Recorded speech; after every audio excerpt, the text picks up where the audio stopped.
Alors bonjour, bienvenue dans Sage-Femme Authentique. Aujourd'hui j'ai le plaisir de re-interviewer Isaline Delis, l'ostéopathe avec qui on travaille assez régulièrement à la maison de naissance La Bulle. Alors la dernière fois on avait abordé la question de l'ostéopathie pendant la grossesse et du coup c'est l'occasion cette fois de parler de l'ostéopathie avec le bébé parce que ça c'est quelque chose pareil, je pense qu'il y a beaucoup de gens qui sont pas très sûrs de à nouveau la manipulation sur un tout petit, comment est-ce que ça se passe, etc. Mais finalement, l'ostéopathie chez les tout petits, ça peut être vraiment magique, ça peut vraiment lever beaucoup de difficultés. Et donc, je suis ravie de pouvoir interviewer Isaline aujourd'hui.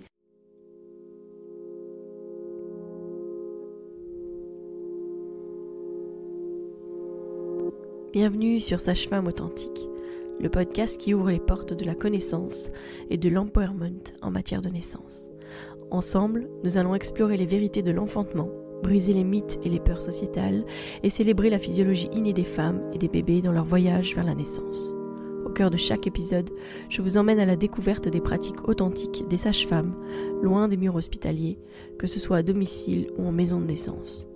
Je suis Mélissa Chambard, sage-femme et maman de 5 enfants, et ici je vous partage mon expérience, mes conseils pratiques, mes découvertes, ainsi que des histoires inspirantes de parents, de sages-femmes et de professionnels de la périnatalité.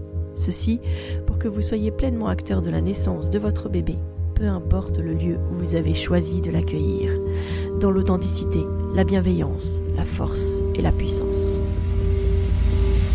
Allez, vas-y.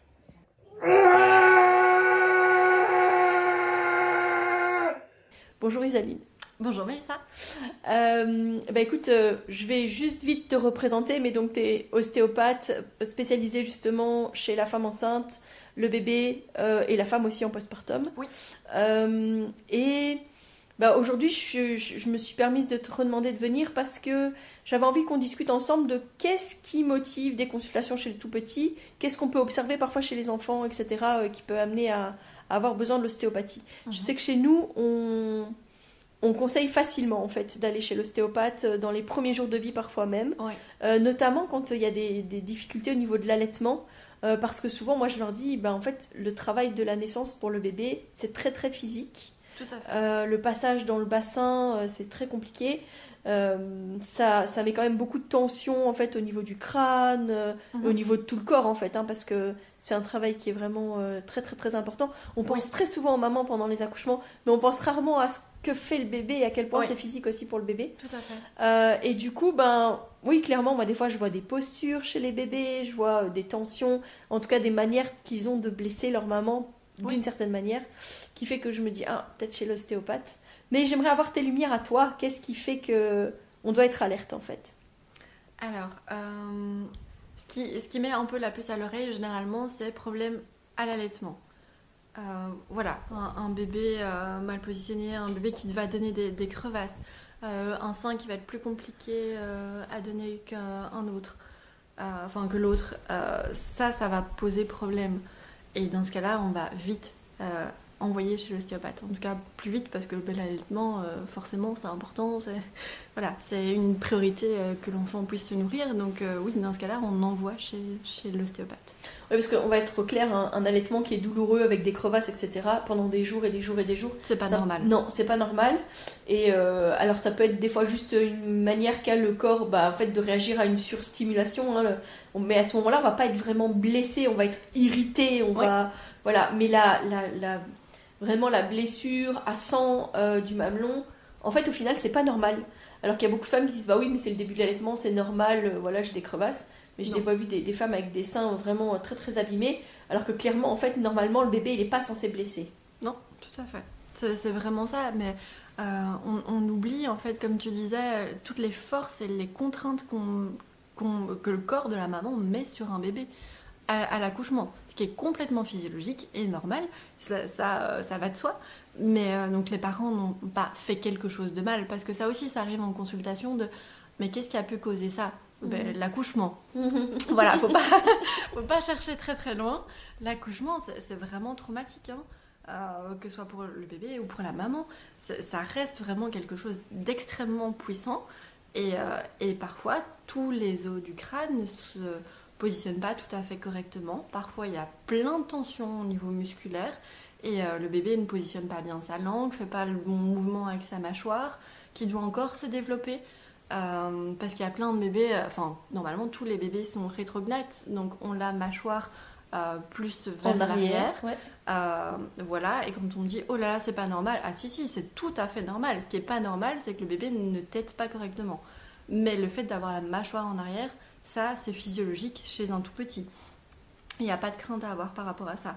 Mais c'est vrai que l'allaitement, si le bébé est... Il n'y a pas que la tête en fait qui pose problème. Parce que si le corps est mal mis aussi, s'il y a plein de tensions dans le corps et pas dans la tête, tout va bien, le bébé va pas bien se positionner pour prendre correctement le sein.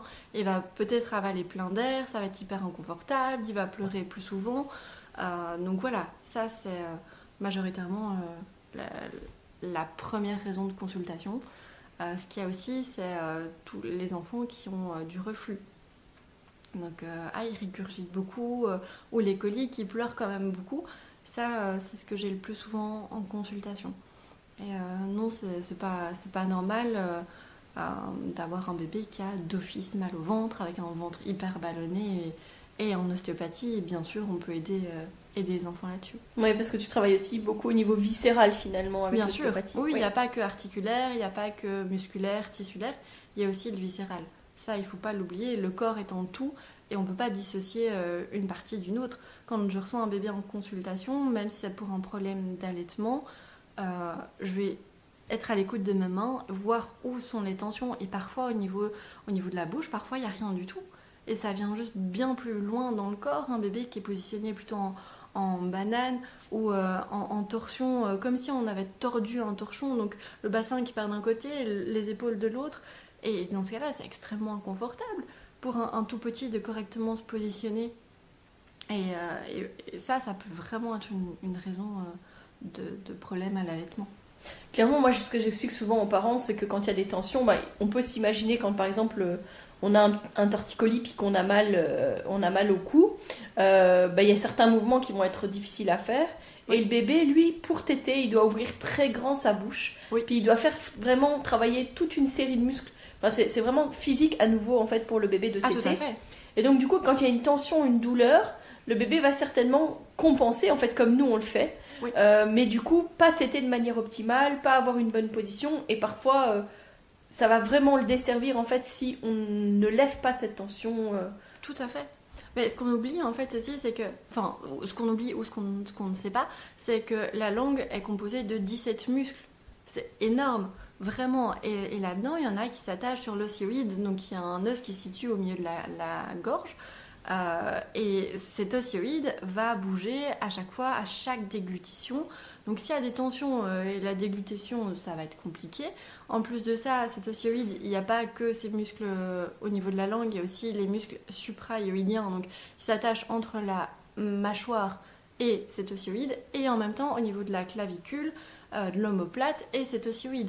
Donc déjà rien qu'avec ces informations-là, on se rend compte que tout ce qui est nécessaire à la déglutition, ça va impacter et la mâchoire, et la cage thoracique, et la gorge en elle-même, et les cervicales aussi. Donc voilà, déjà ça fait un sérieux paquet de muscles et potentielles tensions qu'on peut avoir. Rien que pour la langue. Rien que pour la langue. Oui, rien que pour la langue est nécessaire à la déglutition. Tout à fait.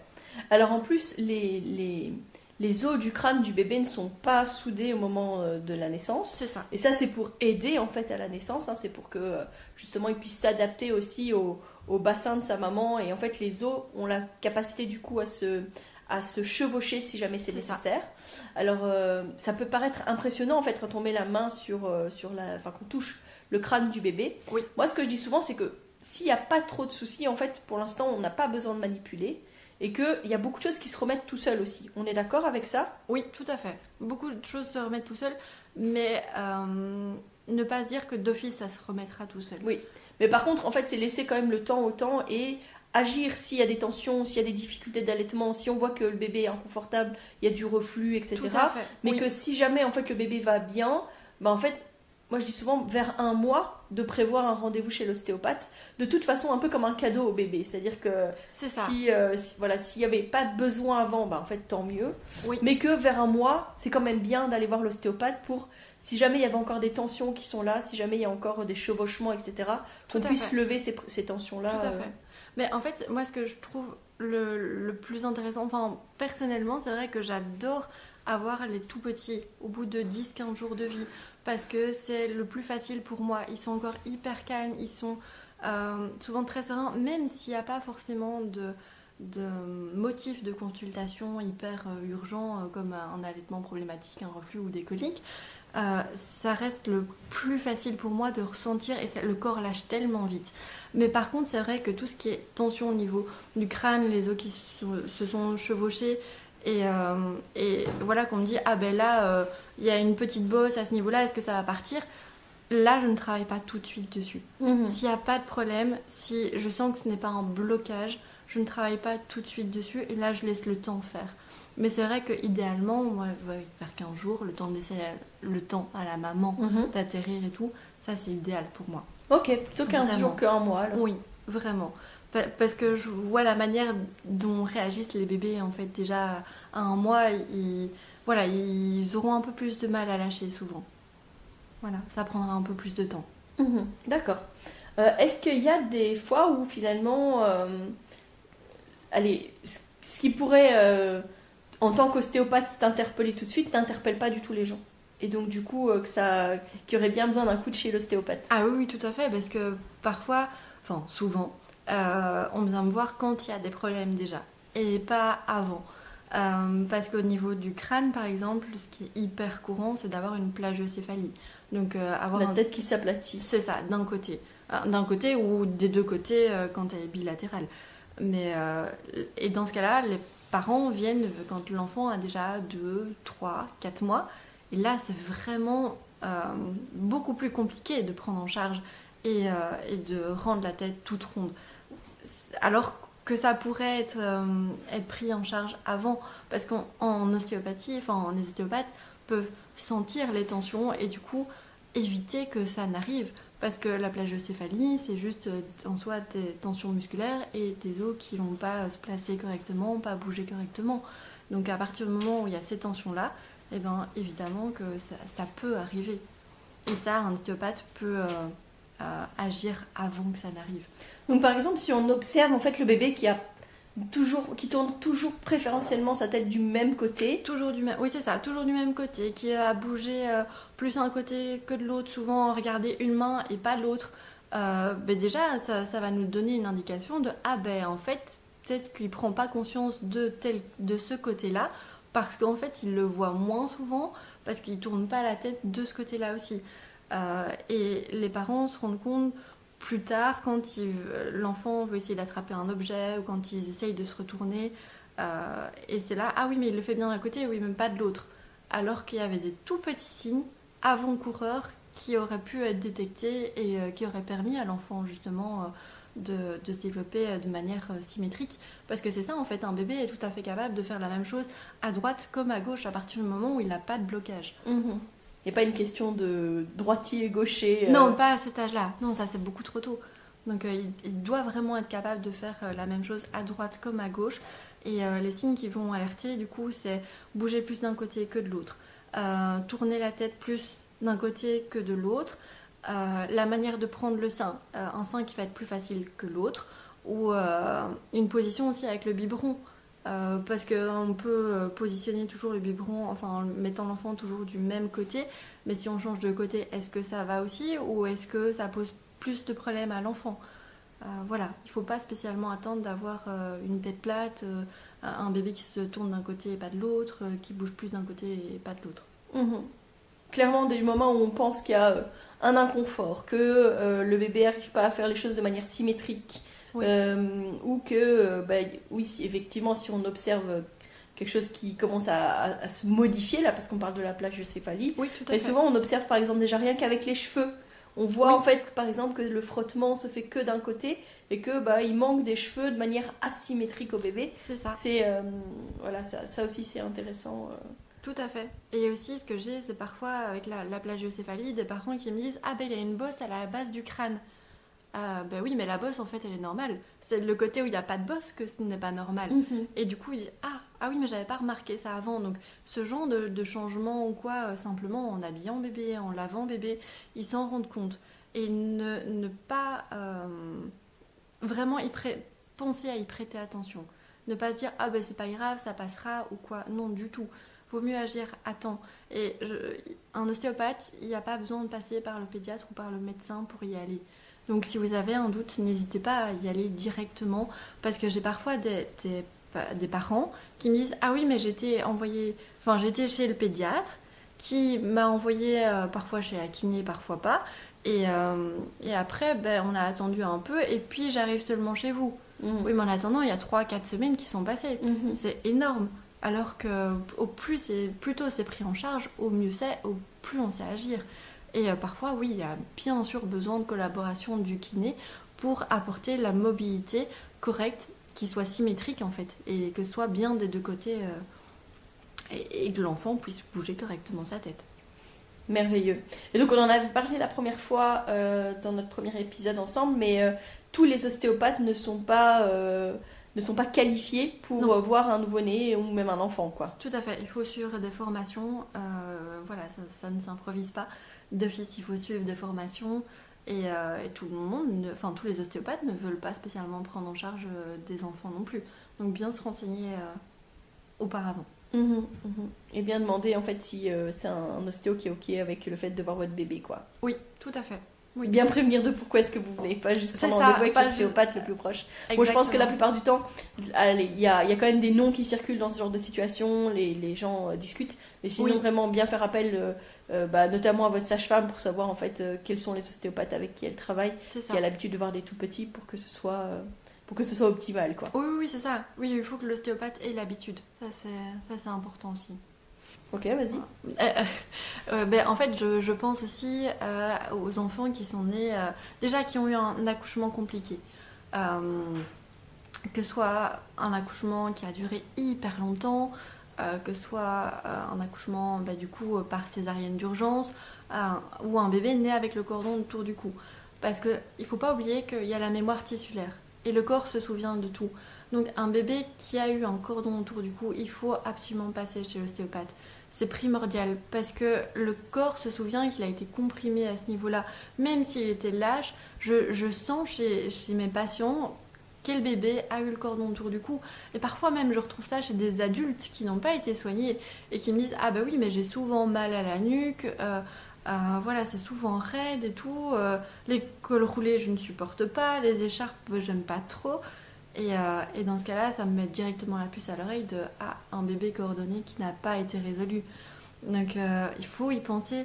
Et le corps se souvient vraiment, la mémoire tissulaire est hyper importante. Et dans ce cas-là, il faut agir parce qu'un bébé qui a eu le cordon autour du cou, ça veut dire que juste sous la mâchoire, tout a été hyper comprimé, remonté.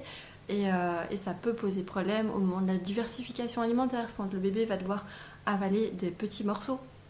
Et dans ce cas-là, ils peuvent poser réellement problème parce qu'ils ont tellement eu l'habitude de serrer et d'avoir tout comprimé qu'en fait le corps peut juste ne pas laisser passer les plus petits morceaux et que ça pose problème. Donc dans ce cas-là, oui, les accouchements compliqués, donc avec beaucoup d'heures de travail, ça veut dire que le corps du bébé a eu énormément de compression pendant très longtemps.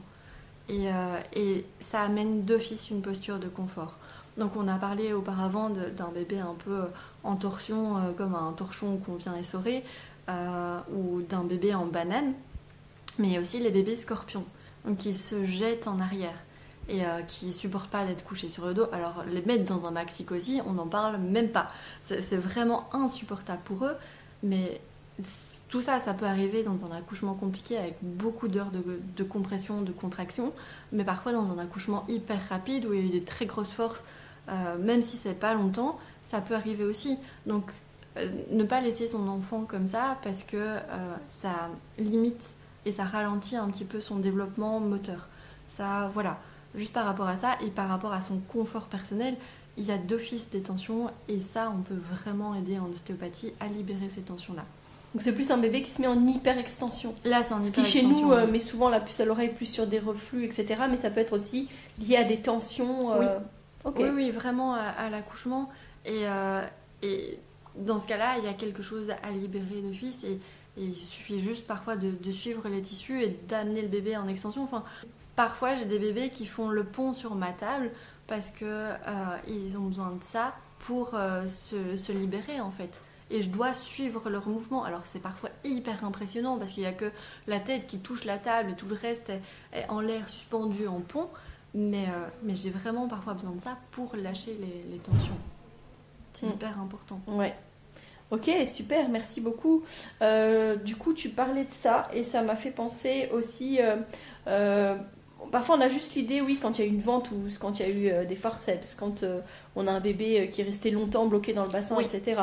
On parlait des césariennes en urgence aussi, mais est-ce que les bébés qui naissent par césarienne tout court auraient besoin de l'ostéopathie aussi parce que finalement, le processus de la naissance, il est fait aussi pour vivre certains mouvements? Oui, clairement. Et en consultation, plus souvent par césarienne, j'ai des bébés qui me demandent de refaire leur mouvement de naissance. Alors j'ai juste à les suivre, je n'induis rien. On appelle ça le rebirth, donc renaissance, mais moi je n'induis rien, je suis juste l'enfant et c'est uniquement s'ils le demandent. Tous les ostéopathes ne le font pas, il y en a qui y croient ou qui n'y croient pas. Moi tout ce que je peux dire c'est que je vois l'enfant quand il commence à se positionner sur le côté, quand je mets un peu de contrainte et il se positionne sur le côté et puis il pivote naturellement sur le ventre, je le suis, je l'accompagne et puis il va bouger sa tête de droite à gauche comme il le ferait en fait dans le bassin de sa maman pour sortir. Oui. C'est ça. Et après, il va pousser et puis il va sortir et généralement, ça va amener les mêmes pleurs qu'à la naissance. Et après, on va avoir un bébé hyper apaisé. Et souvent, ça, c'est fait à la toute fin de la séance. Quand je viens, moi, retester et si l'enfant se tourne et je vois qu'il amorce ce mouvement-là, je le suis, je l'accompagne vraiment. Et c'est vrai que souvent, c'est en cas de césarienne qu'un bébé le demande, mais parfois il y a des césariennes qui sont super bien vécues par l'enfant et qui n'en ont absolument pas besoin, et des accouchements en voix basse où le bébé il attend que ça en fait. De le refaire. De le refaire, tout à fait. Toujours pas au cas par cas finalement, il n'y a pas, il y a pas une situation, enfin il n'y a pas que dans certains moments ou dans certaines situations, mais en fait finalement c'est en fonction du besoin du bébé. C'est ça, oui tout à fait. Et parfois je me suis déjà retrouvée en fait des parents qui ne savaient pas si le bébé avait le cordon autour du cou ou quoi. Et en fait, ce bébé-là, en demandant le rebirth, a demandé à se tourner une deuxième fois, en fait, et à pivoter pour pouvoir se libérer de son cordon. Et après, il n'y a pas eu de souci avec la naissance, avec le mouvement comme à la naissance. Et c'était vraiment hyper libérateur. Et un bébé qui est né, par exemple, en regardant les étoiles, dans ce cas-là, il va s'arrêter sur le dos. Et je sais aussi que, c'était ça, en fait, son mouvement de naissance à lui. Donc ça, c'est hyper intéressant. Mais tous les bébés ne le demandent pas. C'était passionnant. Merci beaucoup Isaline. Avec plaisir. Merci pour toutes ces informations. Au plaisir de te re-interviewer une autre fois si jamais. Volontiers. Merci pour tous ces échanges. Et je suis vraiment ravie parce que tu as donné beaucoup de clés ici aux parents qui écoutent le podcast, aux femmes, aux couples qui attendent un bébé et qui pourraient peut-être se dire ce serait peut-être bien finalement de prendre un rendez-vous pour... tel moment, peut-être pour une fois que le bébé sera né. Mais voilà, merci beaucoup pour tous ces éclairages parce que c'était riche de beaucoup d'enseignements. Avec plaisir. Merci à toi.